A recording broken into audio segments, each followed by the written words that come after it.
So why am I kind of doing this today? So basically what I wanted to do was almost talk about how to do a product launch.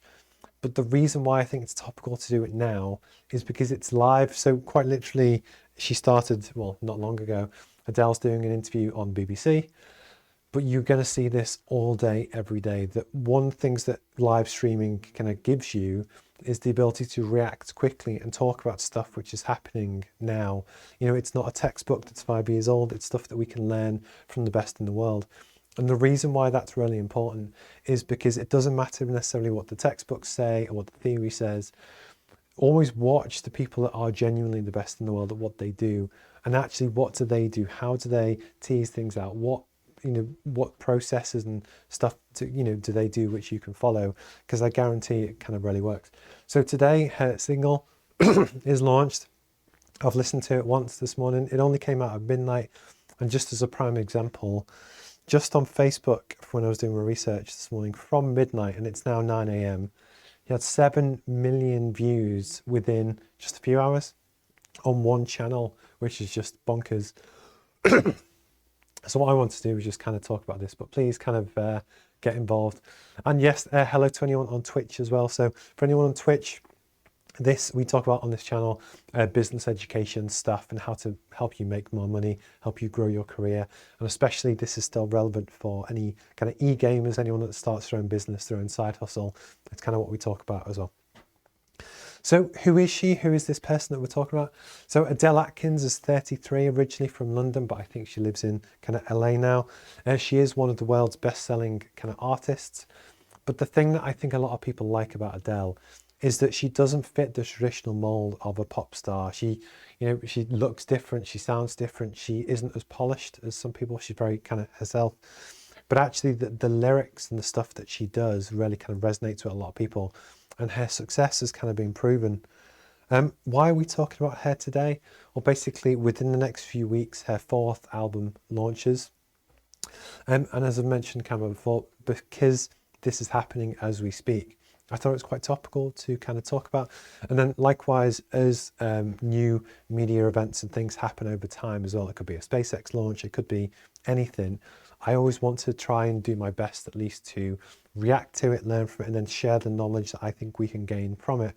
And then likewise, it also helps just for me when I'm doing my homework on different things that actually this is all real world business stuff that yes, she's an artist, but we can still apply this to both of the Simons businesses, to anyone that follows this course, or basically any company worldwide. There's a lot of lessons that I believe that we can kind of learn from this.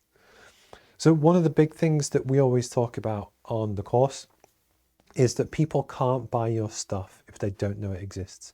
You could have the best product in the world, you could have the brand new, something that's better than the iPhone, you could have an amazing kind of product, but if people don't know it exists, what is it relevant to them? Is it good? Do people trust it, etc.? Nobody's going to be able to buy it. And one of the things, again, what's quite interesting about Adele, and this will be the biggest album for the next 6 months, a year, is that she has really good past trading history. So basically, obviously, what she's done, she's released 3 albums to date. She's been like on one of the Bond kind of singles, but she has a very distinctive appeal. She stands out. She doesn't look the same. Her personality is different, and people kind of really embrace that kind of humility. She does have a very broad appeal. So, for instance, on Radio 1, which is aimed at 18 to kind of 25-ish year olds, she's the main guest this morning. So, still aimed at the younger demographic. But I think her strongest appeal is actually probably 35 to 55 is probably a massive demographic. And what's also interesting is that age range has a lot of money to spend. They have a lot more money than teenagers. But to have the appeal to, be interesting to a wide range of audience is huge. And that again is true with products, the iPhone again, or even just whatever it is that you do. The broader the appeal, it really kind of helps. But then what we talk about all the time is about how for brands you want to build an emotional connection. Why do you do what you do? What is your mission? So for me, it's making business education accessible to everyone in the world that actually doesn't always, can't access the traditional mechanisms. That is true for me, and especially say when I was growing up, there was loads of times when I wanted to get more involved in business education and maybe do an MBA and do different things. And the truth is I just couldn't afford to. I just couldn't have access to that stuff. Or for a lot of people, so I learned it the hard way with books and libraries and doing my homework and actually working in these companies day in, day out, and hopefully doing quite well. But I learned it the hard way.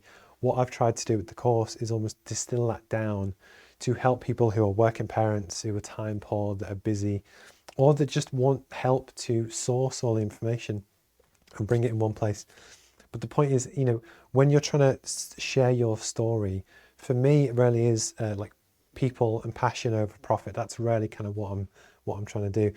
But say with ADELE, with her lyrics and her music and stuff, when she really does try and build that emotional connection with the audience, she says in the story, because again, I'll talk on how she's doing it, about the new album, she went through various heartbreaks and it was a really kind of tough time for her. But actually that vulnerability and that humility goes a really, really long way to actually help bring people into her journey, believe into what she's saying. They might have gone through something similar, and it's that emotional connection that is absolutely priceless, and certainly a lot more than just traditional pop music and stuff as well. And again, she's memorable. She has a very simple name, like Beyonce. There's kind of only one ADELE, and it stands out, and that's really, really useful for any kind of brand and stuff as well. Sorry, it's always difficult when you just talk. So ways that she's actually done this, she has a huge social media following. She's got 68 million people on Facebook. You have 41.5 on Instagram, 26.5 on Twitter, and 24.5 on YouTube. But ironically, I don't class ADELE as a social media star because actually, unlike Ariana Grande and Bieber and Beyonce and a few of the others, she doesn't actually use it that much. ADELE's real appeal is actually in traditional media. So this is TV, radio, magazines, newspapers, streaming sites, that kind of thing. But it's worldwide. So this was ADELE on Jimmy Fallon, which is one of the biggest kind of talk shows in the world. But she does, basically, it's just global appeal, similar to Ed Sheeran, actually. And I think what she's really done really well is combine the two, because you have a lot of people that are famous on the internet. So I'm going to think of PewDiePie, who has 50 odd million, if not 100 million now, YouTube followers. And you have people that are just social media stars. And actually you still kind of have people that are just traditional media stars. That could be a really famous A-list celebrity that might not have social media. But what ADELE's been able to do is actually manage both, because social media, again, as you can build your kind of following, this is arguably 100 million people, because there will be some overlap, that she has regular access to nudge and provide information and share stuff that actually is priceless, that is an audience which she controls, that she doesn't have to pay for. But actually in terms of buying power and influence, it's huge. As where traditional media, it's actually harder to control, it's harder to get into. But actually, if anything, this just creates more and more content which she can share offline.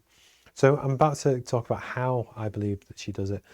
But one of the things I always like to talk about, you can always repurpose content. So for instance, if you do an interview on Simon's podcast or whichever, you can then share that across your socials. So if you ever get to be on TV or magazine or radio or whichever, that's actually really good social proof to then repurpose and repost across all your social media channels. And it's playing that game between the two, I think, is really kind of important.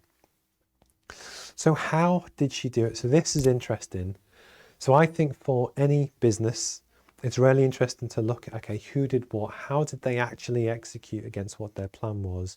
Because this is where we can kind of really, learn about how we can do new stuff. The first one, for probably a year or so, excuse me, there's been rumors of the new album. She was a host on Saturday Night Live in America. People thought the album was coming then, but the truth is it just wasn't ready kind of yet. But in terms of this kind of media cycle, it was about a month ago. She was on the front cover of Vogue, both in the UK and the US. And what that did, it just teased people that she was about to come out with new stuff. And although that magazine officially doesn't land until November, it's probably out now at the Signal. But the idea is that it's teasing what you're kind of going to do. Literally a week ago today, she released a 15-second video clip taken from her music video, just to kind of set the tone and the scene about what the song was going to look like and feel like and stuff. And again, you could tell that it was almost classic Adele, that it was the piano riffs, and it was just, you knew that you were going to get something that you like and you trust, and she's kind of stayed with, you know, what she's always kind of done. But it got people kind of excited and talking about it. 2 days ago, and then, so it's 15th of October now, literally 2 days ago, she released, it was an email, because I kind of got it, but across all of her social feeds, was both the name of the album and some new artwork, but it was the story behind it. And it was, I think I've got it in a graphic, no, maybe not. It was about 6 paragraphs, no, yeah, about 4 to 6 paragraphs, which talked about the heartbreak that she went through, how her friends kind of picked her up, the journey that she went through during that process. But what she was doing in that process is actually teeing people up to understand more about where the album's going to come from, what she wanted to talk about, why it's important to her. And all of this will resonate and build a stronger emotional connection with people before they ever hear the actual single. So do you see how she's like teasing things out to get people excited and get them bought into what she's doing before she actually kind of executes and presses go? So the actual first single on the album comes out today. And basically on Apple Music and Spotify and a few of the others, you can actually pre-order the album, which is 19th of kind of November. But actually what they've also done, which I was going to put into a slide, but I forgot, is that they've made the buying process super easy. So all of the emails that go out, all the social media, everything, there's like a one-click register here, pre-order here. And with a following of 100+ million on her own socials, plus people that are just interested. So my mum probably won't follow her on any channels, but she'll buy the album. And it's the combination of all these channels will just be huge to kind of get people excited, so that when the album comes out, how many people are going to say, look, I'm going to get that for my mum for Christmas? And it's that kind of process, and the hitting different demographics and different audiences, I think, is really important. I'm just going to jump to the comments. Yes, Simon, you are completely correct. It's the human storytelling of her journey and things that we can kind of relate to. And actually, I'm going to click back one slide. When we're talking about the mix between traditional media and social media, I'm going to generalize here. But again, when you're trying to hit your broad appeal to different kind of people, often it could be a younger audience is really up on their socials. But then likewise, if a big part of your potential customer base is 35+ traditional users of who might watch the Jonathan Ross show or the Graham Norton show or whichever, it's important to hit both. So if a lot of organizations only ever do their promotion on social media or digital kind of stuff, are you missing a trick to do with the main core audience of your business, which could be people that aren't on social media? So this again comes down to some of the lessons learned, which I'll kind of talk about.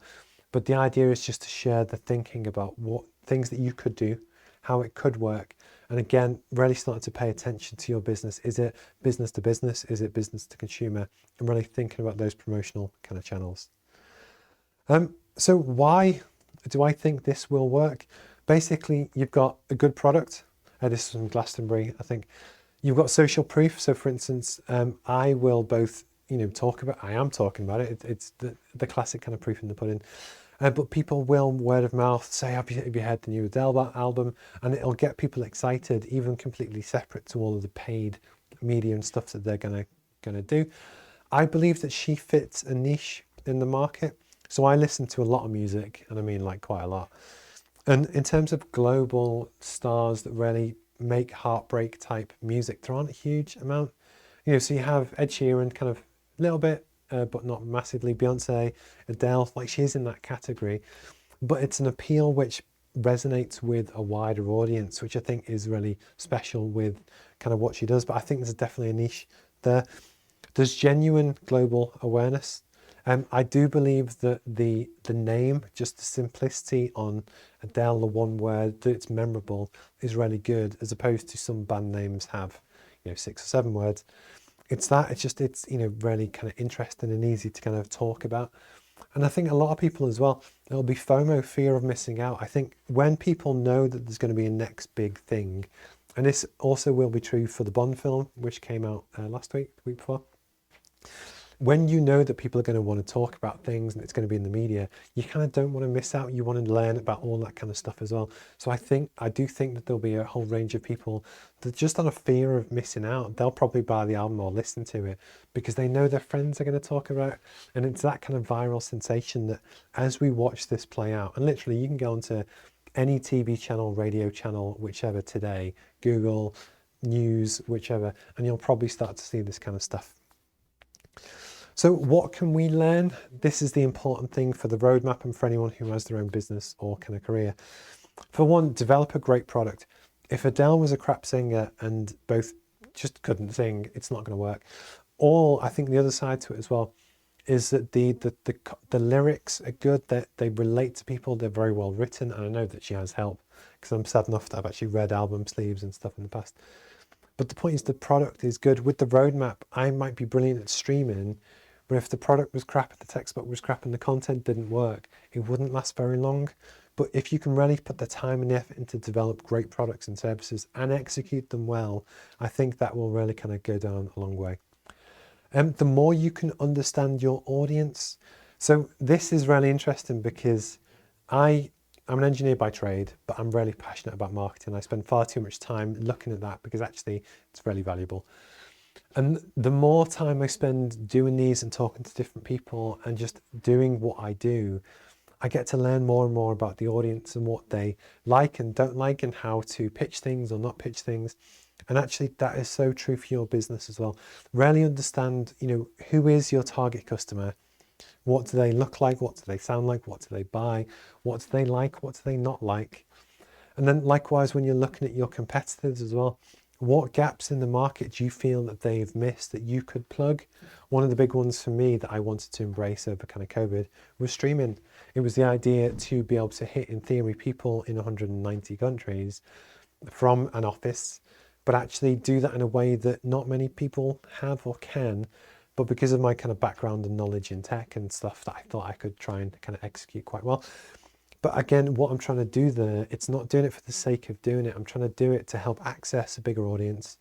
But a lot of people likewise don't like to learn through reading.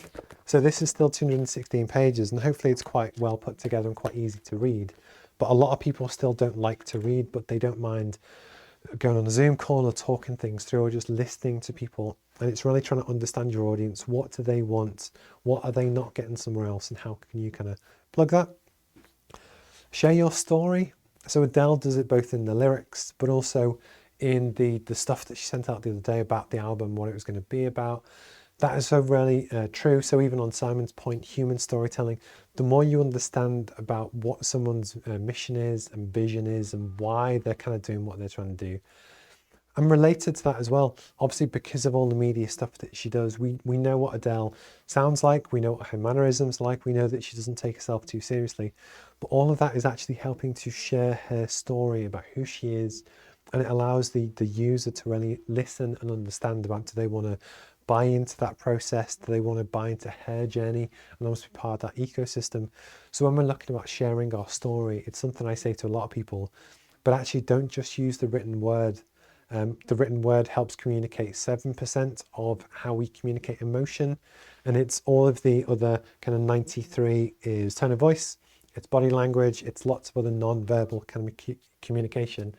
And the important thing is to know how to use all of these things to your kind of advantage. One of the things that I liked that she did, they teased the product. So they didn't just launch the full single in one go to listen to it from scratch. It was that 15-second melody at the start just to kind of get you hooked and think, you know what, this is going to be good. Just to get people excited, but also have them know that something new is probably going to come out soon. That the hope is that when you do launch it, people are almost looking for it, as opposed to if you just launch from scratch. People might not even know to look for this exciting new thing that you're doing. And actually, I just think that's really kind of important. She uses, or her marketing team, use a variety of marketing channels. So it's not just socials, of which she could rely. She's got 100 million kind of followers, but it's that, it's radio, magazines, TV, everything you can possibly imagine, her team will be all over. And actually, the truth is it works. The science really proves that the more channels that you can broadcast and communicate over, the more successful you'll be. And actually, it's great to kind of see that. So I just put in some logos from Jimmy Fallon to Apple to the BBC to, you could list every media outlet in the world. Probably going to talk about this at some point. But then last but not least, she basically, it's be yourself. So it's the fact that she is always authentically her. She didn't try and change her accent or mannerisms or approach or whichever. And again, you know, if you were to write what are the characteristics of a pop star on paper, sometimes some of the stuff that she does, you know, maybe you wouldn't in theory plan, but actually through being authentic and herself, I think it's actually developed a much better, stronger audience than what she would have ever had if she tried to fake it, if that makes sense. And I think that's also kind of true in business. So actually at 9:19, this is probably the quickest live stream I've ever done when nothing went wrong. But I just wanted to kind of talk about some of the stuff that I hope would be interesting. I would love to know in the comments, you know, what you think. Are you a fan? Are you not a fan? And then likewise, anything that you do to help promote your business. So again, Simon has the fantastic Global Interview kind of podcast and interview series. Have you ever thought about doing that maybe in print and some other things as well, and sending it out to people so that you can actually hit people on different marketing channels and stuff as well?